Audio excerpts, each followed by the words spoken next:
Just pray, Lord, that what comes out of my mouth this morning, Lord, will be what you've put into my heart to be spoken here in love and humility and for the glory of your name.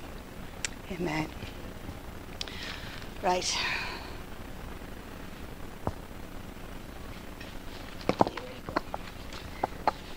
There's a wee bit here in 1 John chapter 2, verses 1 to 11. So I'm just going to run through it and then we'll chat a wee while about it. Okay? And we need a bigger pulpit just for future reference. The same as we need a lift, we need a bigger pulpit.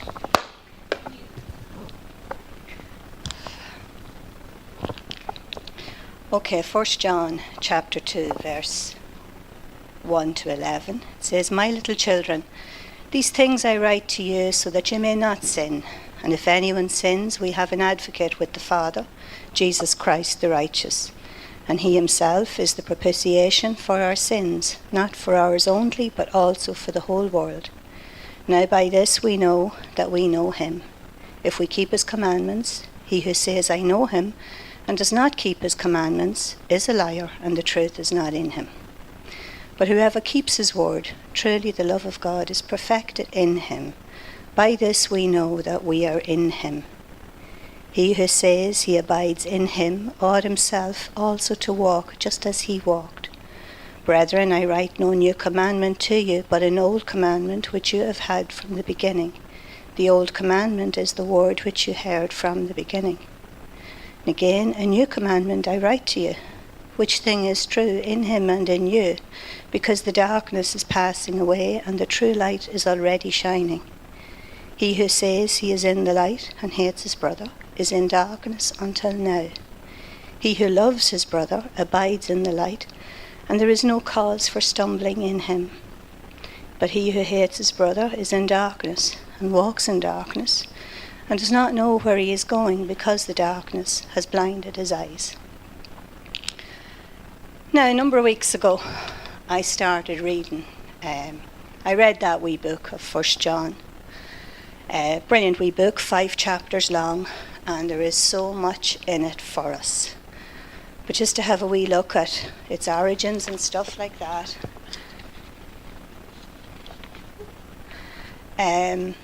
It's reckoned that it was written around 90 AD, and it was probably for distribution to the local churches. So just to be mindful of that, it was written for the believers. It was prompted by the spread of false teaching at the time, which kind of in a nutshell it was saying that there was a separation between the physical and the spiritual, and that the physical being matter was evil, but that the spirit was essentially good. And so by that separation, it was kind of, it worked out that it denied the reality of Jesus as a man. Because if matter being evil, spirit being good, they could not be compatible and together. And that we know is not the case, because Jesus did inhabit a real flesh and blood body. So that bit of teaching went further, and it kind of said that, because of that separation of the physical and the spiritual, that they then had no sin. Because if the body is physical, doesn't impact the spiritual, so kind of thinking, well, what the body doesn't impact the spiritual, so we're good. But they weren't.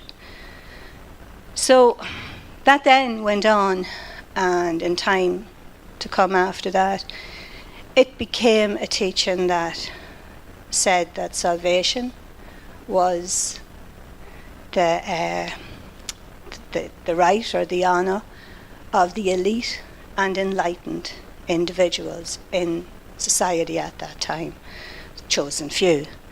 Now, John, in this book, he went to great lengths to say that none of that is the case, that we are all partakers of salvation through the body, the blood of the Lord that was broken and shed on the cross for our sins. So he did away with that very clearly in this wee book. So this wee book was written for the assurance of the believers.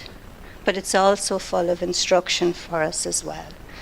So I'm going to take from there, if in those times, like this book was written to people who were probably alive at the time, who had maybe seen, maybe heard, maybe been part of some of the gatherings that had occurred when Jesus walked the earth. Because this is John writing it. John's a first-hand eyewitness to all that the Lord had done. So 90 AD, I'm saved 39 years. It's not a huge amount of time, 90 years. So 90 years after the Lord walked the earth, this is the kind of distortion that was going around the churches. It wasn't outsiders bringing it in. This was coming from within.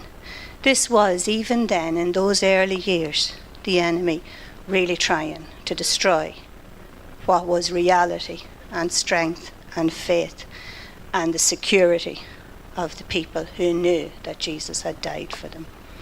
So it's nothing new. There's an old saying, there's nothing new under the sun. You know, fake news is very current today. But it's not new. Fake news has been about since the year dot. Long, long ago, people tried to make the facts fit their opinion on a situation. So, why would it be any different today? So, what brought me anyway to this morning, that's only the background, that's only kind of what I gathered about why this wee book was written and the climate at the time. But the Word of God is current for today too. So, here we go. That wee text that stood out to me, the wee book is amazing, but that bit of text, it's chapter 2, verse 10. He who loves his brother abides in the light, and there is no cause for stumbling in him. Cause for stumbling. And that just like a flash, I can remember reading that wee sentence, saying, he who loves his brother abides in the light, and there's no cause for stumbling in him. So you love your brother, you'll do nothing that will cause them to stumble. Because you love them, you'll not do anything that would hinder nor hurt them. It's very easy. Such a bolt of lightning hit me that day at the table, saying, Lord, that's easy. I can do that. That's easy. But it's not so easy. When I looked up the word stumbling, because it's that stood out to me, it's such a small thing, you go and you nearly trip. Yeah. And it's a stumble. It's a near thing, a near miss. But when I looked it up, I got the big book from upstairs yesterday, and it's actually a word that's pronounced scandalan, and that's kind of a forerunner of scandal. Would never have mixed that in with stumbling.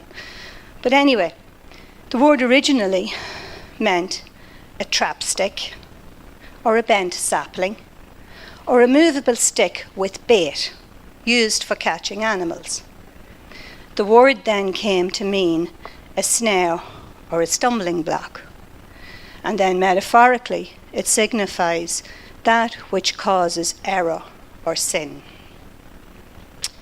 So, I found then that the same word is also used in Matthew 16 and 23, where Jesus says to Peter, get behind me, Satan. Well, he was talking to Satan, but it was Peter that God loved him. He was standing there in front of him. And in his innocence, Peter had previously tried to deflect Jesus from what was ahead of him, because that's when Jesus had begun to predict his suffering and death. And Peter took him aside and he says, Lord, these things won't happen to you. And Jesus said to him, get behind me, Satan, because you're causing an offense, because you're thinking about things in the way of men and not in the way of God. And that word offense is the very same word that's used in 1 John for stumbling. And again, it's used in Matthew 18, verse 7, where it says, but woe to that man by whom offences come. And this is the wee part where he's talking about children and how serious it is for anyone who would cause a child to stumble. And in that, I'm talking about little children, but I'm also talking about the children of God, which we all are. So it's a heavy word, and there's a heavy implication in it for us. All from a couple of wee words. It's amazing. So to fill in then my thinking, I remember thinking, when I was reading this book in terms of my work. And you start thinking, and then it gets bigger and bigger and it ripples out. And I remember thinking, the lack of love in the world is the cause of the pain and the suffering and the trauma and the horrors that human beings endure. The lack of love. How easy it would be to fix things if there was a little bit more love in the world. And then I'm thinking, my experience with the people I work with and in different circumstances, I have seen how people react, the women I work with react to the smallest act of kindness. It's amazing the difference that makes. Smallest thing. And I mean small, I mean that someone would say something nice to them, or someone would have a bit of concern for them about small things. And then I've also seen how some of the women I work with, in the midst of all their own difficulty and trauma, how they can reach out, again in a small way, and extend an act of kindness in the midst of their own difficulty, and how that is received then as well. And when you see it, we complicate things so much. But when you see love in action, it really does blow your mind to see the power that's in something really, what we would see as really small. So there's love in the world. For all my thinking, that, such a lack of love is the cause of all the pain and suffering. And it is because we were created to love one another. So without that love, look what happens, But there is love in the world. There is love outside this environment this morning. There is love in action in what we call the world. There's kindness, there's compassion, and all of that. And we would say that that's even outside of the Lord. But I would say that that's inherent in the spirit of humankind, whether we've come to know the Lord yet or not. That's in us. It's in us to love. We were created that way. So, thinking around the whole thing about, the stumbling block and the snare, and for some reason, woke up this morning remembering when we were kids, we were playing in the long grass. We used to tie. You get 2 clumps of grass, right? You tie them together in a knot, and then when you were playing the good guys and bad guys, and when the bad guys come chasing you, they catch the foot in the grass and they go flying. Now, I got caught in the grass many's a time, and boy, when the grass is tied together, it's very strong. It does knock you off your feet. You do go flying. So the snare, that's what the stumbling block is. This is what this word means in this context. So then that got me into thinking how we can cause stumbling to our fellow Christians today. And you see that's the biggest weapon, I believe, in the enemy's arsenal, in his attempt to keep the church from performing the mission that God has given us to do. So how does it work? How does it happen? What are the snares that, can be used against our fellow Christians? And I'm saying that sounds calculated, that. I don't mean that it is calculated. What I mean is that those snares are there. People chasing me in the long grass didn't see the knots that I tied. Do you know what I mean? So, like that, what I'm talking about now is not necessarily contrived or deliberate or anything like that. But what I'm trying to show is how we can be used by the enemy to trap, ensnare, or stumble our fellow brother, sister in the Lord. So, some of the ways that came to me was by words. Words come from the heart, and we know that out of our mouth speaks the intentions of our heart. So, our words. And I used to say, sticks and stones. Even as a Christian, I would say, sticks and stones cannot hurt. But they do. They do, because we are who we are. Because we're human being. We can be fragile. We can put on the veneer of being, so sound, so solid, so grounded. But inside, I don't think there would be many of us that on some occasion or another aren't shaken in the boots about how we're thought about or perceived. It's a human condition, I think. So our words is one way. So the sticks and stones bit, in some cases, you can shake it all off. But the enemy is very cute. He'll know which words you can shake off and which words you can't.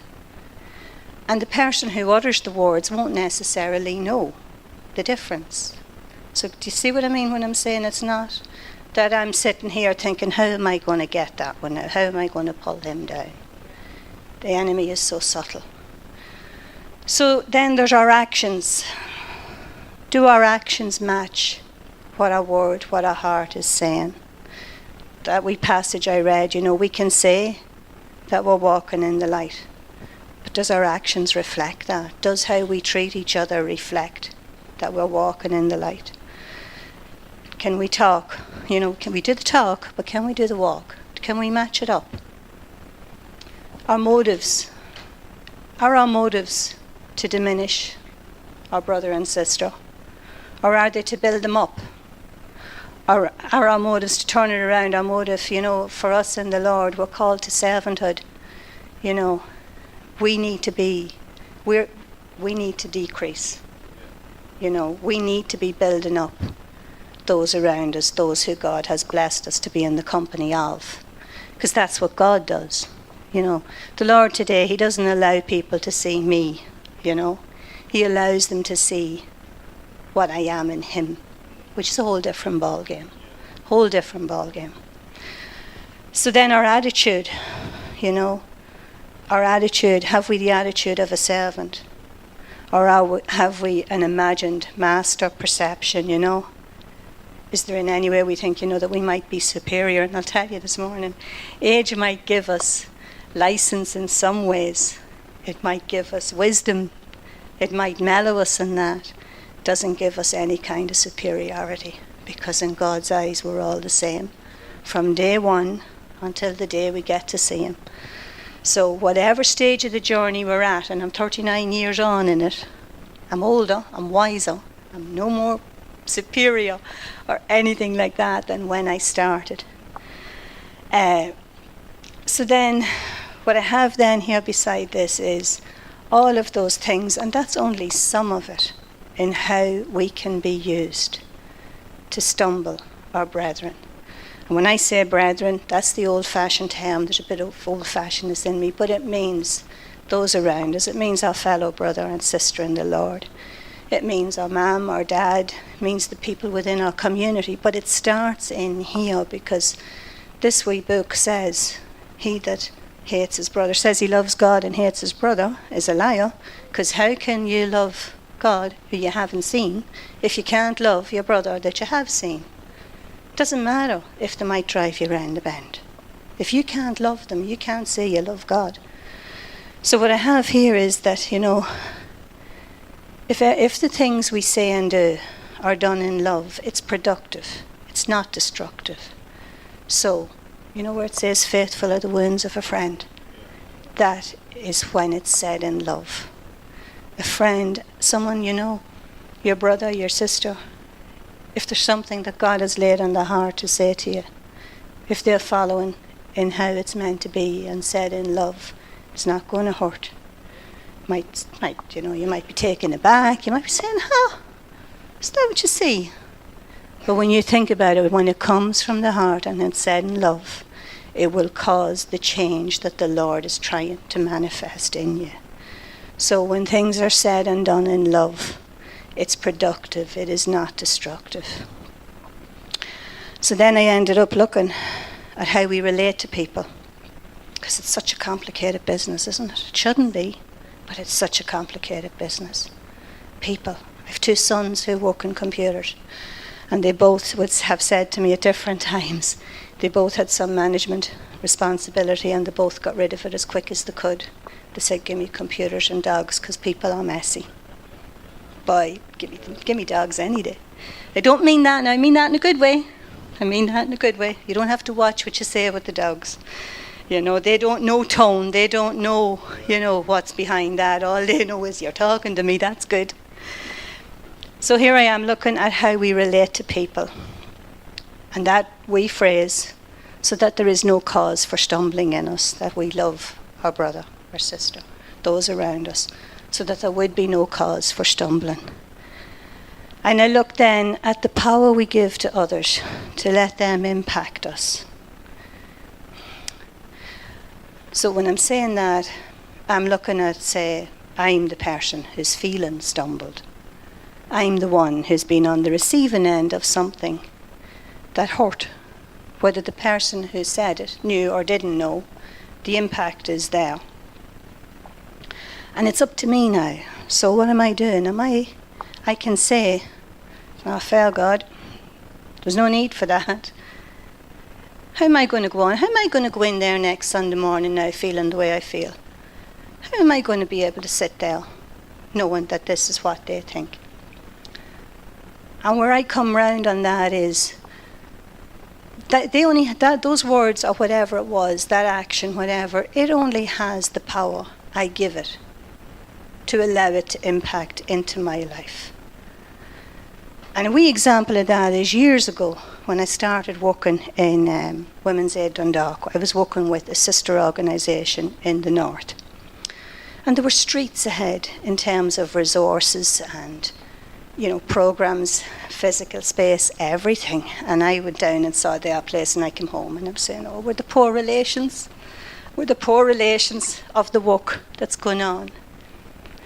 And it took me a wee while to realise, when that woman was talking to me about how they had progressed in the work and all that, she wasn't bragging, she wasn't blowing their trumpet, she wasn't saying it for me to see how inadequate Dundalk might have been at the time. We weren't.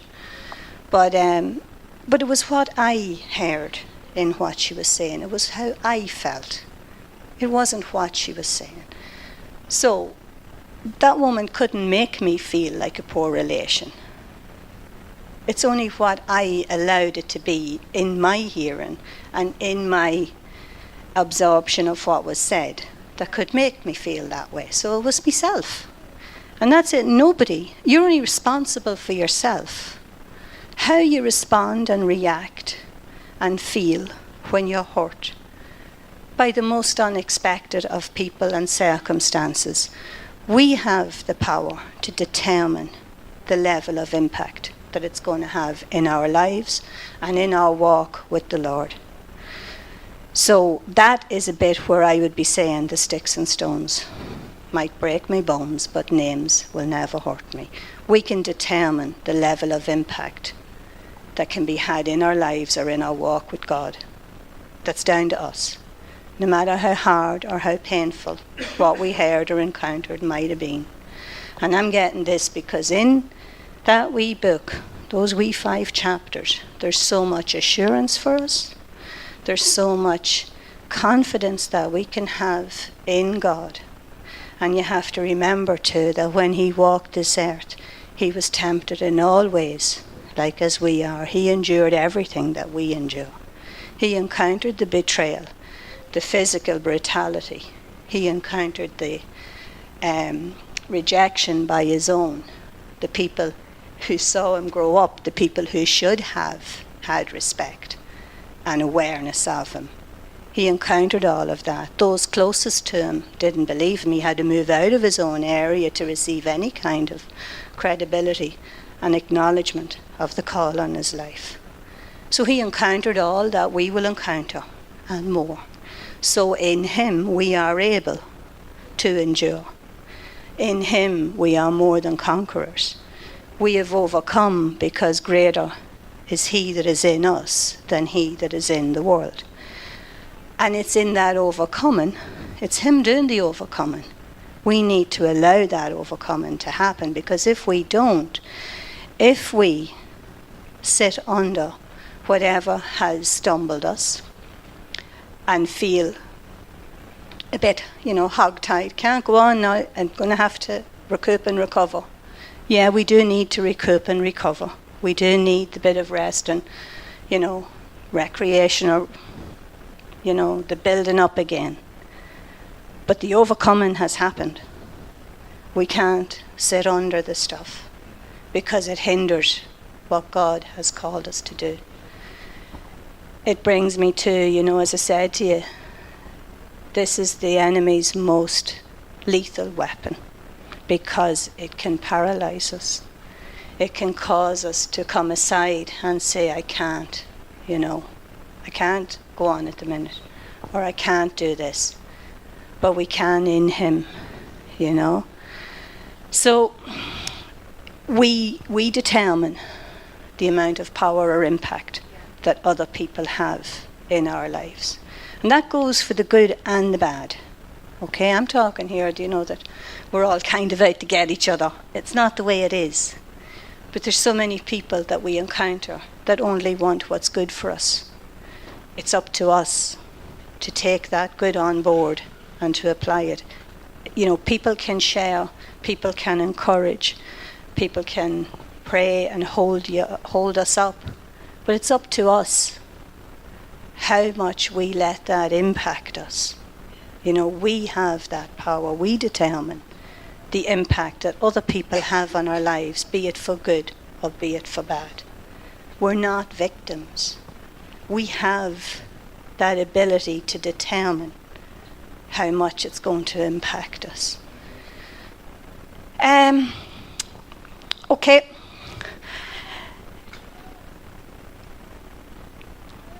Follows on here that when I went through all this stuff in my head, I came to realise that if we do actually love one another, we operate from a different place, i.e. we operate from the light. And the light and the darkness can have no fellowship together, so there might be times when, where we're at ourselves, how we're seeing things, how we respond to what the world or people around us are throwing at us. There might be a bit of time of confusion, saying, I can't, Lord, how can I go on with this? How can I do this? But you can do it, because even in the midst of the hurt or the joy, if you're operating out of the light, you're operating out of love, and the healing is in love. Nothing sticks to love that's not meant to be there. Not sure if I'm getting there, but God can interpret all this for you. So when you're operating in the light, when you're operating out of love, it's a much easier place to walk out of. It's much easier in so many ways, but when I was going through all this, and you probably can guess that I'm thinking more from an emotional perspective, the emotion side of us, it's such a difficult place to be. It's a huge struggle. Some of us, and this is me, someone says something nice to you, you're saying, done's best, or something maybe on a bigger scale, where they can see maybe an ability or a capacity in you, and they might say something to you about acknowledging what they see in you. And you go away then and you say, I wonder what they really meant by that. You're trying to turn it around into a negative. It's difficult. Now, this might be an Irish thing, I don't know. But sometimes, again, it's where the enemy would come in and he would use what's said to you and meant to be for your good. He turns it around to deter you and to prevent you and to paralyze you from doing what has been perceived in you. So the emotion part is it can be a real struggle for us.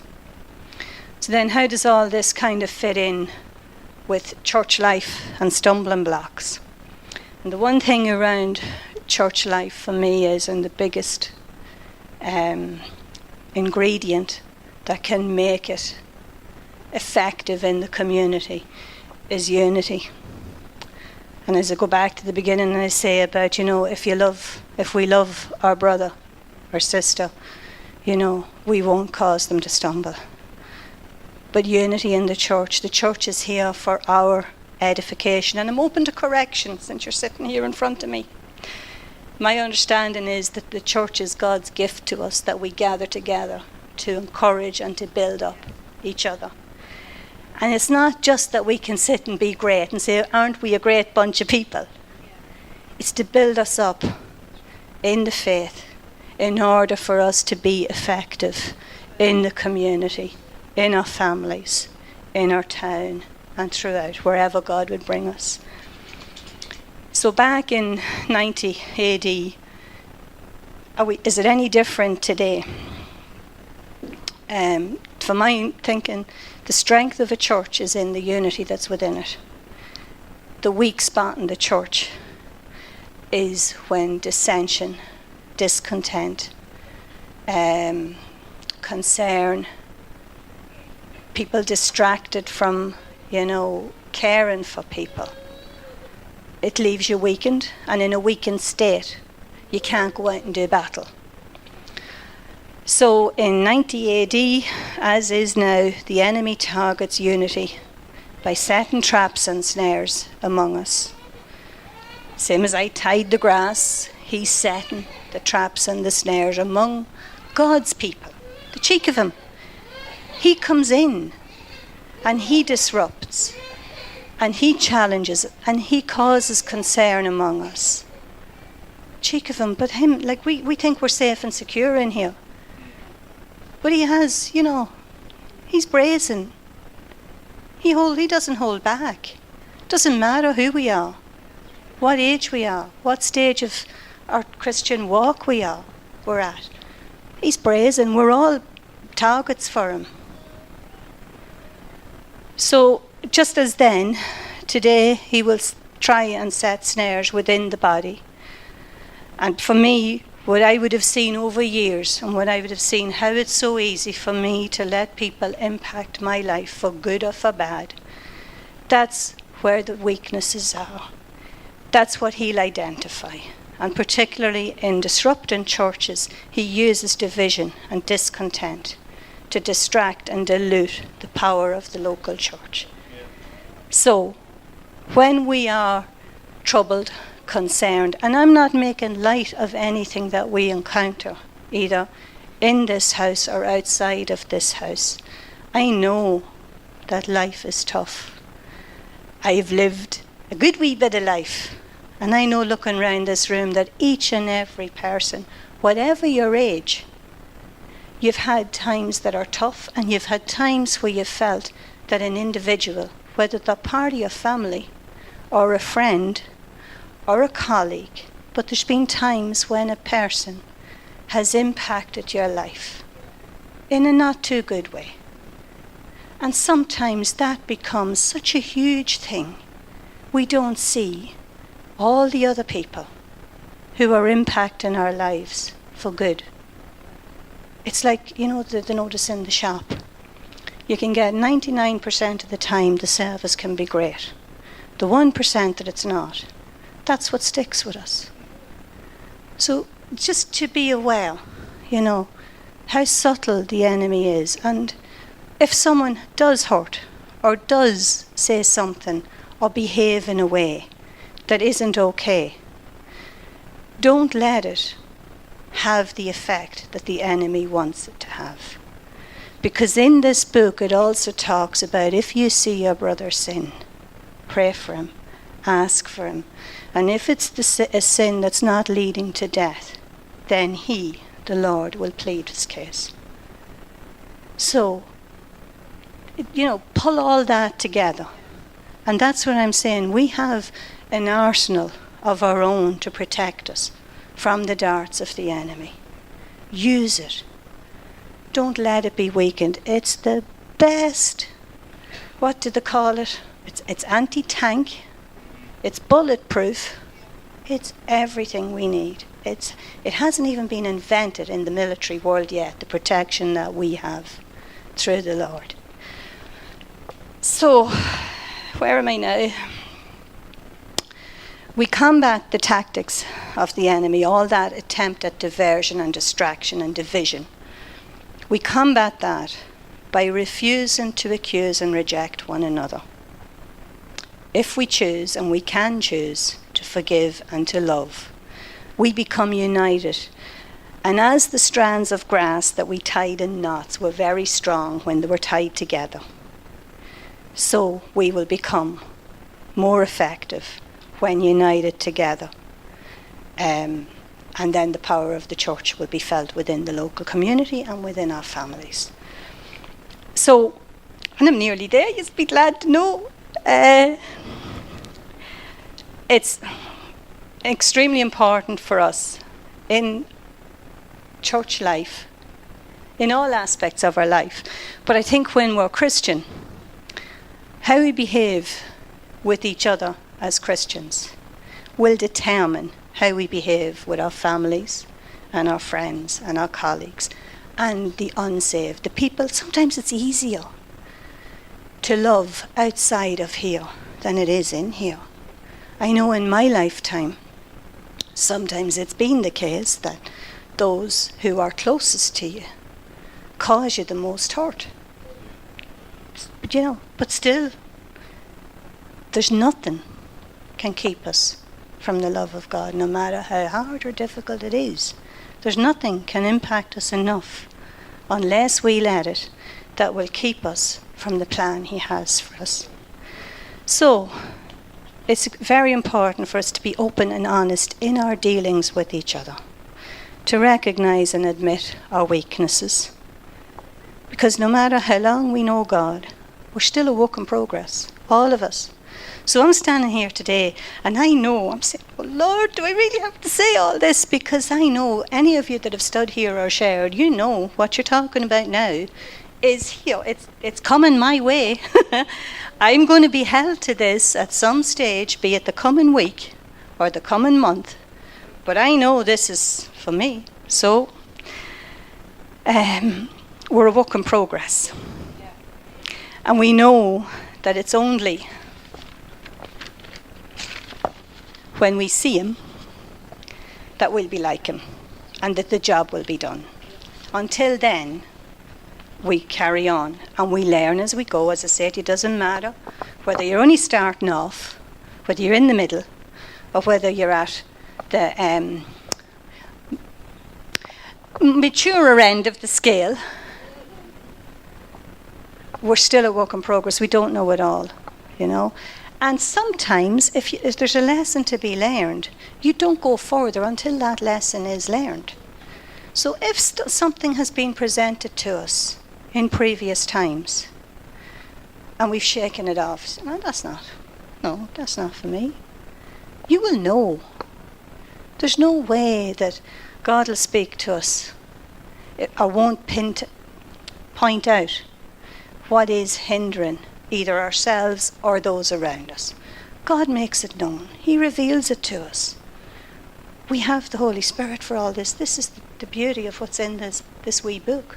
We have no excuse for either being a stumbler or the stumbled. So, take it all. Take all that God has for us. Be willing to accept, okay, there's another lesson I need to learn. You can feel it building. Then when it comes and you finally say, okay, Lord, yeah, I get it now. Okay, that was me. I need to let that go. The relief and the release that occurs when you've given it to him. And then the power that comes into your life, because that was hindering you is gone. And that applies whether there is something in you that you stumble other people or you are stumbled by other people. It's that understanding. God teaches us. He doesn't leave us to our own devices. He lets it be known to us. So then we also need to be conscious of how easy it is to be beguiled by the enemy. And we can be sitting here this morning, and as I say to you, I'm 39 years saved. And there's times you can still be putty in his hands. He's the master of deception and manipulation. And he doesn't, we cope with the big stuff in life, As a family, as an individual, as a church, we cope with big stuff. But there's the wee things, there's the drip and tap. There's the rumour. There's the wee bit of gossip. There's the wee thing. what'll I tell you, did you hear? And when you pass on that wee bit, did you hear about, you can never pass it on as it actually happened.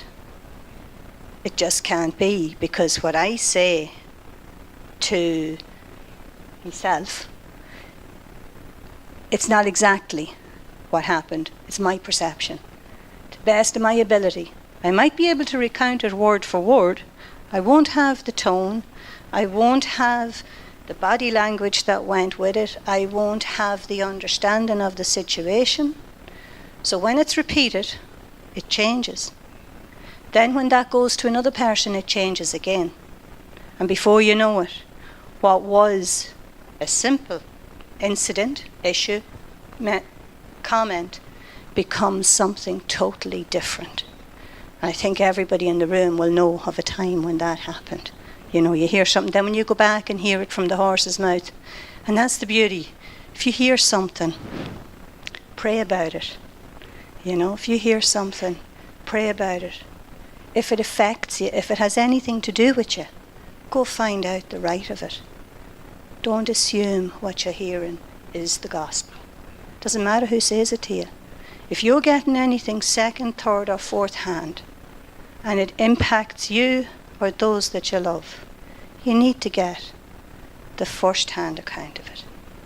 And if it turns out that what was said or done or commented or shared was wrong, you have the opportunity to enlighten your brother or your sister.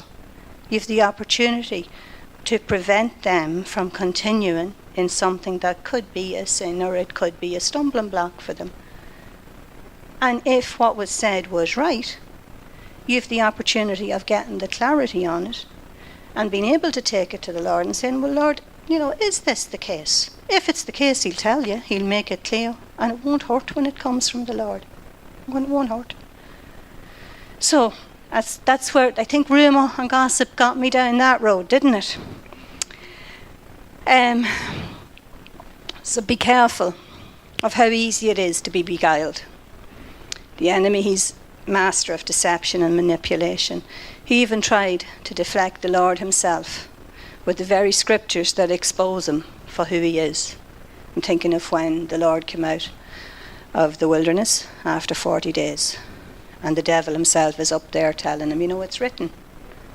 He used it against the Lord, and he knew he was talking to the Son of God.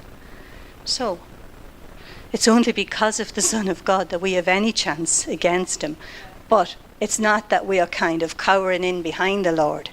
We can stand tall in the face of whatever the enemy throws at us, because we're covered by the Lord. As I said to you, what the world sees is what God allows them to see of his creation. And I'm standing here this morning, living proof that God allows the world to see what he wants the world to see. And it's good. What God shows is good. You know. So anyway, he's a master of deception. He'll pick and he'll poke at any little entry point.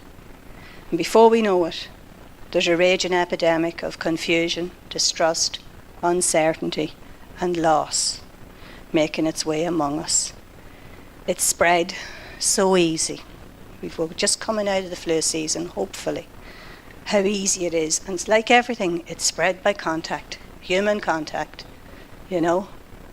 Sometimes, you know, maybe we need to get that, you know, what do you call that, sterile, the clean rooms and get into them. But like everything, it's all spread.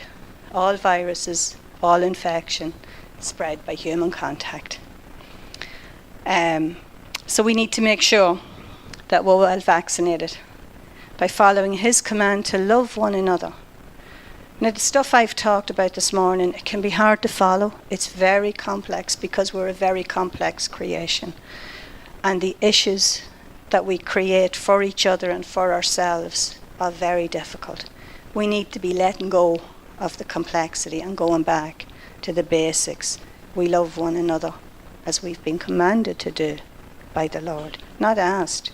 It has been written, you know, he commands us to love one another, because in that love for one another, there is the healing. Because if you love somebody, you can't hurt them, or you're conscious. And if you do what you can to make it right as soon as you realise. That's not saying, that once we go through all this that we will be the perfect people. We won't be. We will be that bit more sensitive to each other. You put someone else before you, and your own stuff, it fades. Because when you're walking through stuff, God allows so many opportunities for us to really see what we need to do and what will help and heal us. So make sure we're vaccinated, and don't complicate what has been made simple for us. So then, just to finish up, 1 John is also full of assurance and promise for us, as well as caution and correction. Chapter 3, 16 and 23, it describes the outworking of love, particularly in verses 19 to 21, where it talks about assurance and about when our hearts condemn us. When we condemn ourselves, like I spoke about people, we can be a stumbler or we can be the stumbled. We can stumble ourselves. We can take what people are telling us and meaning it for good, and we can turn it around and believe it to be bad. So we hinder ourselves from what God would have us do. So it talks about assurance about when our hearts condemn us, that God is greater than our hearts. In chapter 4, verse 4, it says, you are of God, little children. You have overcome them, being the stumblers, because greater is he who is in you than he who is in the world. Chapter 5, verse 14, 15 says, now this is the confidence that we have in him, that if we ask anything according to his will, he hears us. And if we know that he hears us, whatever we ask, we know that we have the petitions that we have asked him of him. The key wee bit in that is we ask anything according to his will. You get into a place where you know God's will, and that can be done. It tells us here we can know the will of God for our lives. So, to end up, it's all to be found in him and only in him. Don't for 1 minute look to people, because we will only let you down. No matter who we are, we will let you down. You will be gobsmacked by the devastation that people can cause to each other. You look at families, you look at churches the world over. If we look on the human level, we will be devastated. We got to look up, and we got to look to where our help comes from. And it's only in him that we can get it. But we need to be alert and be aware of the traps and the snares and the stumbling blocks of the enemy. And don't allow yourself to be used either as a stumbler or the stumbled. Thanks for watching the video. We hope that you enjoyed what you saw. If you did, can you just click on the thumbs up button for us? That would be fantastic. We have some more videos that you can watch, and we hope that you'll enjoy them as well. And don't forget to subscribe.